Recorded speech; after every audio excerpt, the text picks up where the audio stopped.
Updated date 26 p.m. ET. House Democrats went on the offensive Saturday amidst a controversy surrounding a memo released today earlier that argues the Justice Department and the FBI abused their surveillance authority. Rep. Gerald Nadler, DNY, the ranking Democrat on the House Judiciary Committee, released a 6-page rebuttal memo he circulated to his colleagues and given to the media, including NPR. The document lays out several arguments to counter the memo by Rep. Devin Nunes, Republican California, the chairman of the House Intelligence Committee. The Nadler release was first reported on by NBC News Saturday, hours after President Trump had heralded the Nunes memo on Twitter, saying it totally vindicates him and calling the ongoing Russia probe an American disgrace. The Nadler document claims the Nunes memo is deliberately misleading and deeply wrong on the law and its central allegation of wrongdoing by the FBI and DOJ. It also says the Nunes memo does not provide a single shred of evidence that the information in the infamous, unverified Trump-Russia dossier was inaccurate in any way. Speaking Saturday evening with NPR's Michelle Martin on All Things Considered, Nadler said he was worried the president would use information in Nunes' memo as a reason to fire Deputy Attorney General Rod Rosenstein, who is overseeing the Russia probe being conducted by Special Counsel Robert Mueller. "Well, it is a concern, because I don't believe anything that comes out of the White House," Nadler said. "You've seen them say they never threatened Mueller, but we know that the president tried to fire him, Mueller, and was stopped by his counsel." Saturday morning President Trump took to Twitter to champion the release the Nunes memo, a previously classified document that takes aim at the Justice Department and the FBI. He tweeted, "This memo totally vindicates Trump and probe. But the Russian witch hunt goes on and on. There was no collusion and there was no obstruction, the word now used because, after 1 year of looking endlessly and finding nothing, collusion is dead. This is an American disgrace." Not long after the president's tweet, the top Democrat on the House Intelligence Committee, Rep. Adam Schiff, Democrat California, fired back with a tweet of his own, "Quite the opposite, Mr. President." The most important fact disclosed in this otherwise shoddy memo was that FBI investigation began July 2016 with your advisor, Papadopoulos, who was secretly discussing stolen Clinton emails with the Russians. In a series of tweets Saturday night, the president renewed his attacks on the Justice Department and the FBI, citing the Nunes memo and apparently quoting the Wall Street Journal. "There is no collusion," Trump also reiterated Saturday. After anticipation gripped Washington,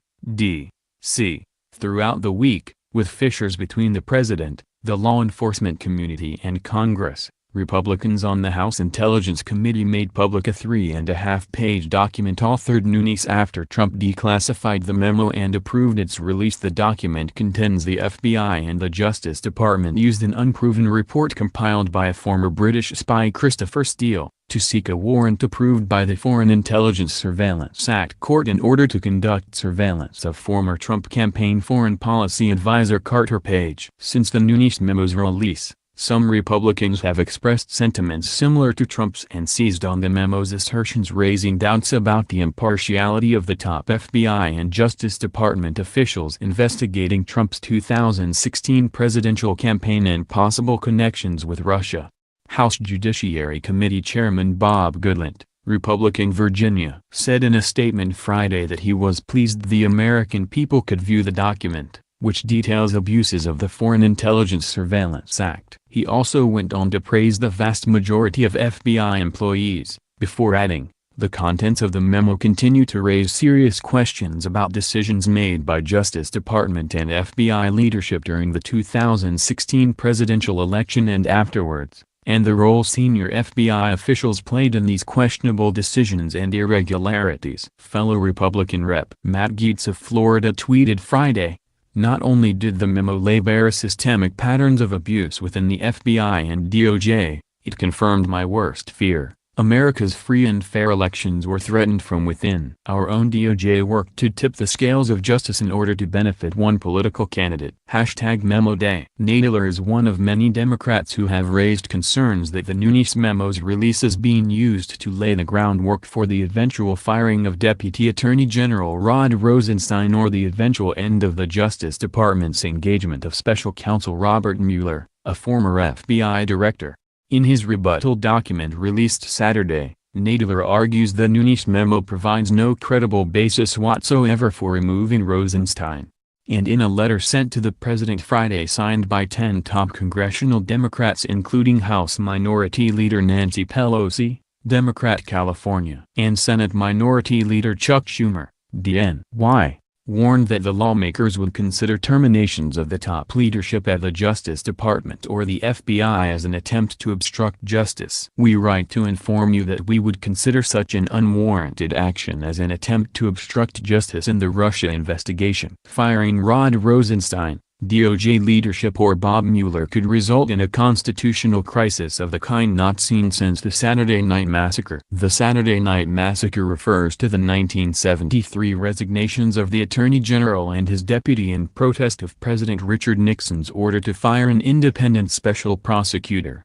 At the White House on Friday, before Trump left for a weekend stay at his Mar-a-Lago club in Florida, he was asked whether the memo's release made it more likely he would fire Rosenstein and whether he still had confidence in the Deputy Attorney General. He responded, "You figure that one out." In an appearance Saturday on Fox News, Deputy White House Press Secretary Raj Shah was asked whether Rosenstein was on the hot seat and attempted to play down those concerns.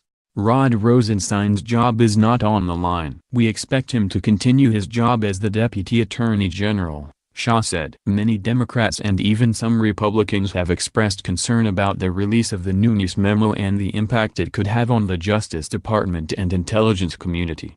Trump, Nunes and others say the document shows that the FBI and the Department of Justice have been biased in their investigation of Russian interference in the 2016 election and possible connections between the Trump presidential campaign and Russia. But others see the memo's release as a dangerous upheaval of established oversight norms in favor of partisan politics, in an effort to discredit the Mueller investigation.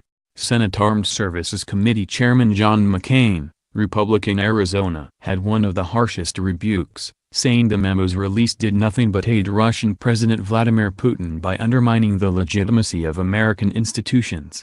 The latest attacks on the FBI and Department of Justice serve no American interests, no parties, no presidents, only Putin's. The American people deserve to know all of the facts surrounding Russia's ongoing efforts to subvert our democracy, which is why Special Counsel Mueller's investigation must proceed unimpeded, McCain said in a statement Friday. Our nation's elected officials, including the president, must stop looking at this investigation through the warped lens of politics and manufacturing partisan sideshows. If we continue to undermine our own rule of law, we are doing Putin's job for him. NPR's Ryan Lucas reported that Nunes and other Republicans claim the memo shows that anti-Trump Democrats within federal law enforcement used flimsy evidence that was paid for by ideological fellow travelers to scam a judge into authorizing the surveillance of Page. That surveillance of Page was based on the unverified Steele dossier and funded in part by Democrats including the Hillary Clinton presidential campaign. However, the memo also asserts that it was contacts between Trump campaign foreign policy advisor George Papadopoulos and Russians, and overtures from Russia to the campaign via Papadopoulos, that triggered the FBI counterintelligence investigation in Russia's election interference and contacts between Russia and Trump's campaign. Papadopoulos has pleaded guilty to lying to the FBI about his contacts with Russians. Furthermore, after the memo's release Friday, 3 leading national newspapers reported that the Special Intelligence Court that approved the warrant was made aware of the political underpinnings of the dossier. Retiring moderate Republican Rep. Charlie Dent said the Nunes memo's release also breached norms about using intelligence for political reasons. As I have publicly stated on several occasions, it's a mistake to release this memo, Dent wrote on Twitter Friday afternoon. No members of Congress nor their staff should risk divulging sensitive sources, methods of intelligence for partisan gain. This sets a dangerous precedent that may have far-reaching implications. Schiff, the ranking member of the House Intelligence Committee, told NPR's Ari Shapiro on Friday's All Things Considered that the decision to release the GOP memo was not only reckless but misleading. The procedure they used to publish this document has never been used before, and for good reason. The Congress shouldn't be cherry-picking intelligence and publishing it for political reasons, Schiff said. Democrats' rebuttal memo is still classified after the committee voted along party lines not to release it alongside the GOP memo. I think the Republicans know it's really unsustainable for them to claim they're doing this in the interest of transparency but refuse to let the country see the response to it, Schiff said of that decision. Schiff also said Democrats on the committee plan to try to force a vote on releasing their rebuttal on Monday. Rep. Eric Swalwell, Democrat California, another member on the House Intelligence Committee, said on CNN before Friday's release that what this memo does is it seeks to torch every floor of the FBI building to protect the president. Senate Intelligence Committee Vice Chairman Mark Warner, Democrat Virginia, said the memo's release was reckless and demonstrates an astonishing disregard for the truth. This unprecedented public disclosure of classified material during an ongoing criminal investigation is dangerous to our national security, Warner continued in a statement Friday. This will make it far more difficult for the intelligence committees to conduct meaningful, bipartisan oversight of intelligence activities in the future. This action was also taken without regard to the damage it could do to our ability to protect Americans from threats around the globe. Former FBI Director James Comey, whose firing last year by Trump contributed to Mueller's appointment to oversee the FBI investigation, tweeted that the memo's release was underwhelming and not worth the damage it did. Christopher Wray, who was picked by Trump to replace Comey as FBI director and who opposed the release of the memo, reminded Bureau employees in an internal video released Friday that in the end, actions speak louder than words.